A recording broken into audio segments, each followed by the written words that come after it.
Teman-teman, pemberitaan yang saya baca di media sosial, si Dennis ini sudah melakukan melukat di Bali. Melukat ini upaya pembersihan dari energi negatif yang ada di dalam tubuh Dennis. Energi negatif ini biasanya terdiri dari pikiran-pikiran negatif, rasa jengkel, rasa kesedihan, keputusasaan, rasa dendam, dan lain sebagainya. Bisa juga dari energi kiriman, juga dikatakan energi negatif. Makanya di sini ingin saya prediksi, setelah si Dennis melakukan melukat di Bali, apakah akan berdampak positif di dalam hidupnya? Karena sebenarnya seseorang yang ingin melukat itu bisa diartikan muncul kesadaran di dalam dirinya untuk membenahi kehidupannya. Harapan saya ke depannya si Dennis ini bisa lebih baik daripada sebelumnya. Saya sebenarnya juga sering melakukan melukat orang-orang, klien, tapi saya melukatnya di Candi Jolotundo karena rumah saya dekat Candi Jolotundo, teman-teman. Candi Jolotundo itu peninggalan dari Raja Udayana untuk anaknya Erlangga. Dan mari kita prediksi untuk si Dennis ini. Apakah setelah diadakan melukat akan ada pikiran-pikiran yang lebih positif lagi untuk Dennis? Mari kita lihat di sini. Bagaimanakah kondisi Dennis setelah dilakukan melukat?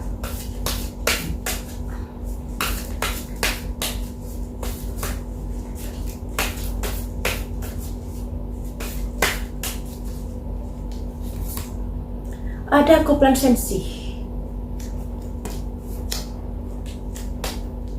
Selanjutnya ada hidup lebih semangat lagi, passion.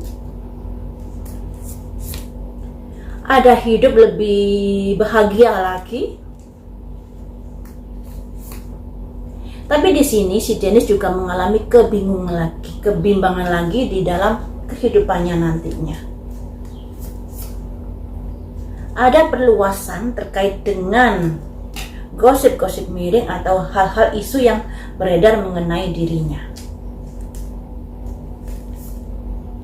Di sini ada jalan buntu lagi untuk Dennis. Saya baca dulu dari ke-6 kartu ini. Dennis melakukan melukat.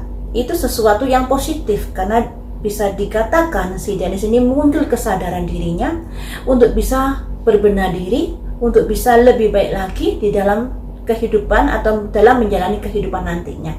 Di sini setelah melakukan melukat ada semangat, ada kebahagiaan, ketenangan di dalam diri Dennis. Ibaratnya unek-unek sudah plong seperti itu ya teman-teman. Tapi setelah nanti dia beraktivitas kembali, masuk kembali ke dunia entertain, muncullah kebimbangan atau kebingungan di dalam dirinya. Karena kehidupan entertain tentunya beda dengan kehidupan spiritual. Disinilah Dennis akan menemukan jalan buntu. Seperti yang saya bilang tadi, kesadaran itu lahir di dalam dirinya sendiri. Melukat atau ritual lainnya itu sebagai sarana untuk bisa pembersihan, untuk bisa mengeluarkan unek-unek yang ada di dalam hatinya, tentunya dengan curhat sesama dirinya sendiri. Sehingga makanya saat melukat itu Dennis menangis. Kenapa menangis? Tentunya ada perasaan-perasaan sedih yang sudah hadir di dalam pikirannya. Perasaan sedih, bersalah, dan lain sebagainya menjadi satu, akhirnya tercurahkan menjadi tangisan tersebut.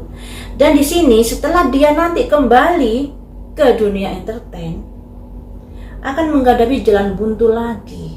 Bisa jadi akan kembali lagi ke yang kemarin-kemarin itu sifatnya. Yang suka ngatain orang begini dan begitu dan lain sebagainya. Makanya di sini yang namanya kesadaran muncul itu tidak instan. Tidak setelah dinasehati kemudian orang langsung sadar, tidak setelah dimelukat kemudian orang langsung sadar dan lain sebagainya. Itu perlu proses, perlu kegigihan di dalam hati untuk bisa menjadi lebih baik lagi. Makanya di sini ketika nanti nyemplung lagi kembali ke Jakarta beraktivitas di dunia entertain lagi, akan ada simbol-simbol kondisi-kondisi yang kurang bagus kembali. Akan ada jalan buntu di sini, impes. jalan buntu yang sulit untuk ditembus, ibaratnya seperti itu. Makanya di sini Dennis ya, andai kata kamu saat ini sudah berusaha untuk melukat, berusaha untuk mengeluarkan unek-unekmu, kekesalanmu, kesedihanmu, rasa sakitmu di dalam melukat tadi, ibarat ya, sehingga hatimu menjadi plong, menjadi lebih enteng lagi di dalam hidupmu. Nanti kalau kamu kembali ke dunia entertain, kamu harus bisa harus bisa menjadi manusia yang lebih baik lagi. Di sini ada banyak pengaruh-pengaruh yang membuat kamu akan kembali lagi ke asalmu seperti dulu, yang ngomong nerocos dan lain sebagainya. Nah, mari kita ungkap di sini. Ada jalan buntu. Jalan buntu seperti apakah yang dimaksud di sini? Kalau saya mengartikan tadi kan Dennis kembali lagi ke asalnya. Jalan buntu dalam hal apakah ini? Gosipnya, apa yang saya bilang tadi kan tembus ya, ada gosip. Selanjutnya, wisdom, kebijaksanaan dalam menghadapi gosip. Forgiveness, maafkan. Jadi seperti ini ya, seperti ini. Di sini diminta Dennis untuk lebih bijaksana lagi dalam terjun ke dunia entertain. Jangan suka jangan suka melempar bola panas dan lain sebagainya. Dan di sini alangkah baiknya Dennis meminta maaf pada orang-orang yang sudah dikata-katain tersebut. Maafkanlah ya, jadi maafkanlah. Karena gimana ya teman-teman, hidup ini adalah tebar tuai. Apa yang kamu tebar itu yang akan kamu panen. Ketika Dennis sudah ngata-ngatain orang seperti itu, pastilah suatu saat Dennis juga akan menerima karma buruknya. Kemudian saran-saran untuk Dennis ini seperti apakah? Untuk menyikapi kehidupannya, semoga saja bisa lebih baik lagi. Saran-saran untuk Dennis ya.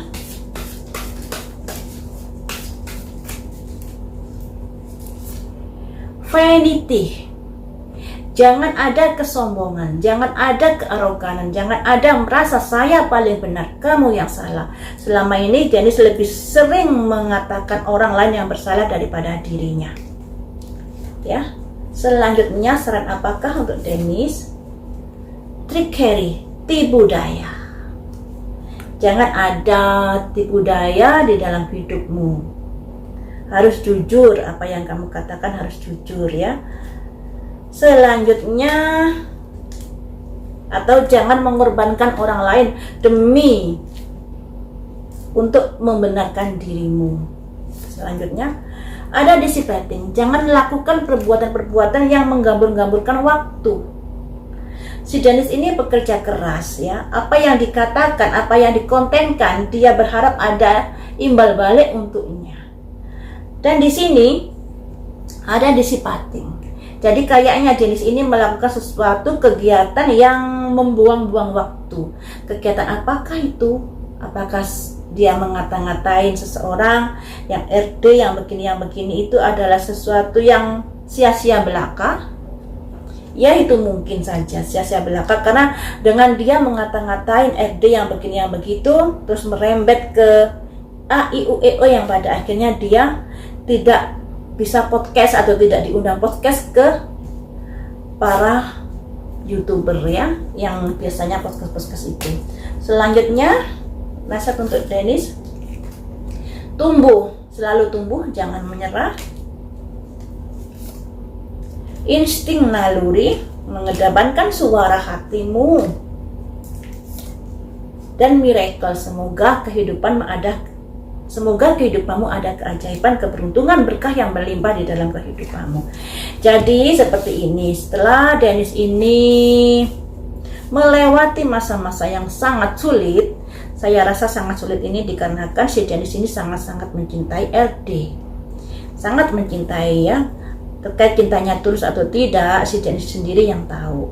Tapi di sini teman-teman, karena rasa sakit hati yang sulit move on itu, makanya bisa dikatakan Dennis kayaknya uring-uringan di YouTube-nya. Dan pada akhirnya mungkin ada kesadaran yang muncul di dalam dirinya, sehingga dia berniat untuk melukat.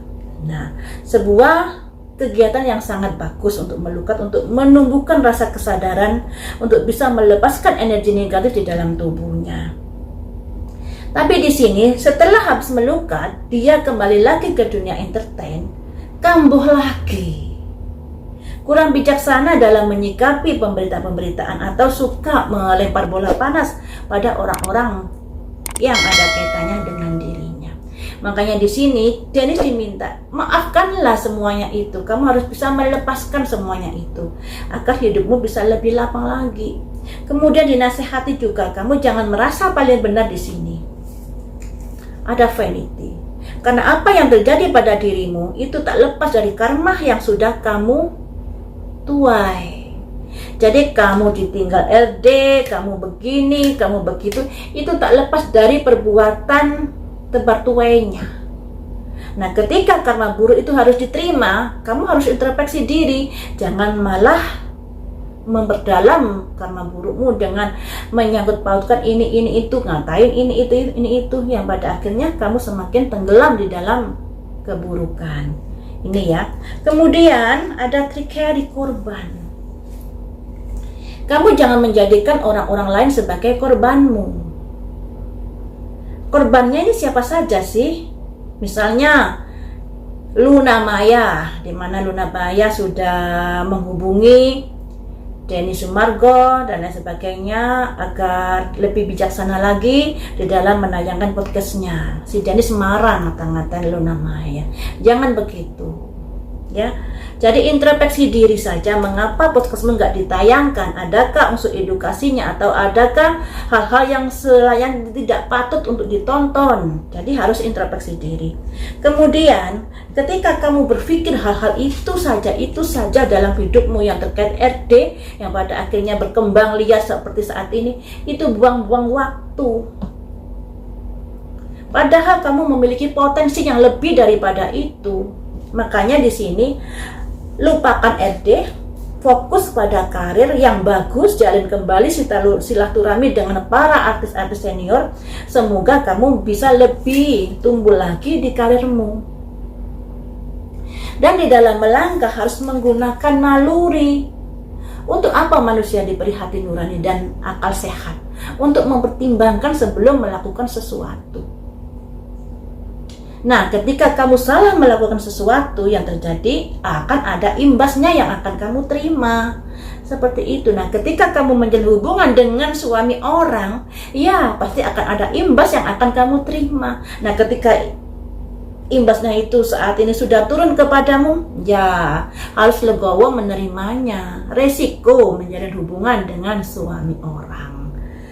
Kemudian di sini dengan adanya setiap pertimbangan selalu dipikir masak-masak dengan akal sehat dan hati nurani, semoga kehidupanmu akan ada miracle, berkah melimpah, keajaiban di dalam hidupmu. Jadi teman-teman, melukat itu bagus, tapi setelah melukat harus diimbangi kesadaran yang mulai dimunculkan kembali. Jangan setelah melukat kemudian balik lagi ke aktivitas, kembali lagi kepada hal-hal yang seperti dulu. Nah, makanya untuk Dennis ini, apa yang kamu lakukan setelah melukat, semoga ada kesadaran yang muncul di dalam hatimu untuk bisa menjadi insan yang lebih baik lagi, yang lebih bermanfaat kembali untuk orang-orang di sekitarmu. Kasihan orang tuamu kalau kamu seperti itu. Ya, mungkin orang tuamu nggak bisa ngomong di media sosial, tapi saya yakin hatinya akan hancur melihat anaknya berbicara segamblang seliar itu di media sosial. Saya rasa seperti itu. Baiklah teman-teman, semoga saja yang terbaik untuk Dennis, bisa menjadi sosok yang lebih baik lagi dan bisa menjaga lisannya, dan sukses selalu untuk